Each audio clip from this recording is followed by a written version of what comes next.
Hey guys, good evening. So, welcome to my vlog and gusto ko kayong i-welcome dito sa page ko, sa vlog ko which is Super Rich TV.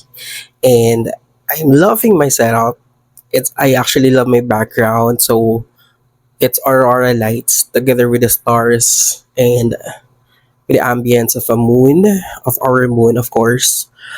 And I would just like to talk about what's happening all over the world, specifically in the United States, in Los Angeles, California. Well, we all know na recently, just January 7, pumutok yung balita na may sunog, wildfire, and of course, we Filipinos, hindi tayo ganun ka-concerned, hindi lahat, because we're not experiencing it. We are far from it. But there's a lot of Filipinos, there's a lot of Phil-Americans living in the United States, specifically in Los Angeles, California. And it's really devastating. Masakit siyang makita. What if nangyari siya sa atin?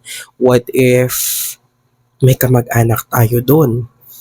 Or what if nandun ka mismo sa location or you have a property or nag-work ka doon as an OFW, diba it's so hard, napamahal ka dun sa pamilyang Amerikano, napamahal ka dun sa itinayo mong property.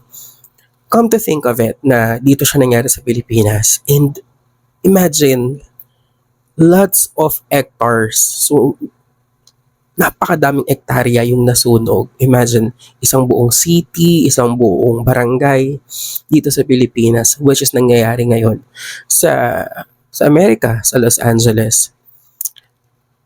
Yung mga naggagawa dito bilang biro, sana itigil na rin natin because it's not funny at all.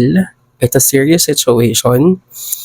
Hopefully, we just pray for them. We just make actions in a way na makaka-inspire tayo, especially sa mga bata, especially sa mga hindi aware na it's not just an ordinary wildfire. Come on. Ang daming nasunog na properties, ang daming nawala ng bahay, ang daming nawala ng trabaho. Dito tayo sa Pilipinas, umaasa din tayo mostly sa businesses ng mga Amerikano like business process outsourcing companies, BPO, different telecommunications companies, different products, and even the support. We Filipinos, umaasa tayo sa mga Amerikano. So hopefully, if possibly, sana makatulong din yung government na magbigay ng help, any help we can do to the United States. And I'm just saying this because we empathize, because Americans are our brothers. Philippines and United States, as Pia Wurtzbach said, has a good relationship with one another.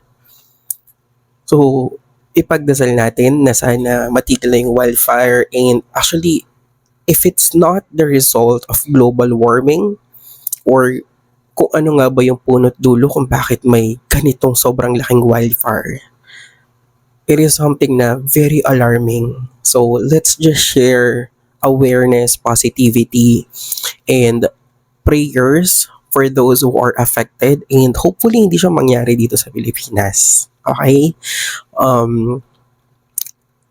Let's just pray for them, for the wildfires na matigil na yung apoy. Again, awareness, prayers, and let's empathize. Ilagay natin yung sitwasyon nila sa mga sapatos natin na hindi natin to gustong maranasan.